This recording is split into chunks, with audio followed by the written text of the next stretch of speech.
think they are hoping that the husband is going to change.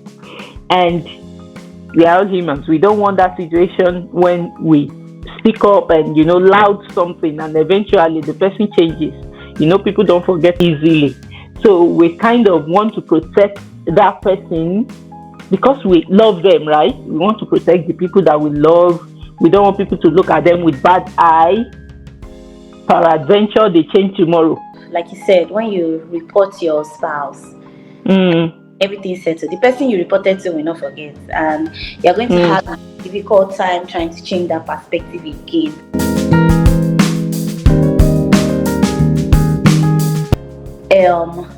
The man has a good side and a toxic side.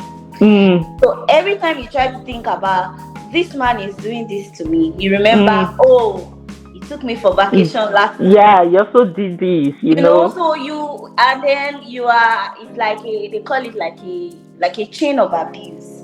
You are like dependent on that chain of abuse because he treats you well and then he treats you badly, and then you really cannot, your sense of judgment cannot say cannot really be found to say this is not what I want, because the minute you want to start complaining, he's spoiling. He's doing something very good, and then I understand. Yeah. How will people see me? And then this comes from 10 women that are very committed in church, that people look up to, Yeah, or when there's a problem in marriage, it becomes, how will it sound like I have failed?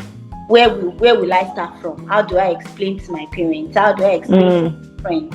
How do I explain to the church that my marriage is working? You know what I mean?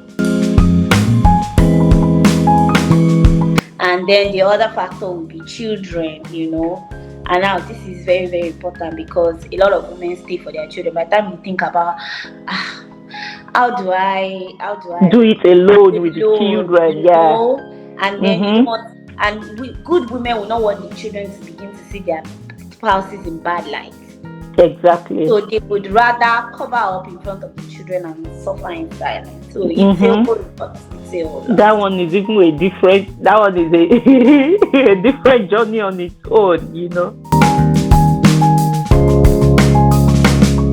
The biggest out of the three is the second one, and that's how will people see me?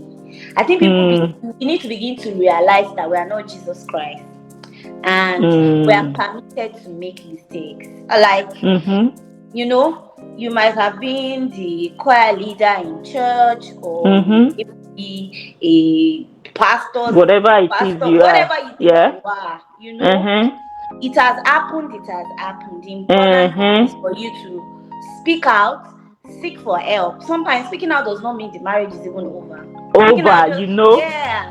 Speaking out speaking out is not going to social media to announce that there's a problem in your home. Speaking out is seeking help. Yes. So speaking out does not mean the minute I speak out, my marriage is over. And I think it is when people speak out too late that when they speak out to the wrong set of people. Exactly. Yeah, and they don't get a good result, and it kind of makes them feel, I shouldn't have spoken out or something, No. Yeah.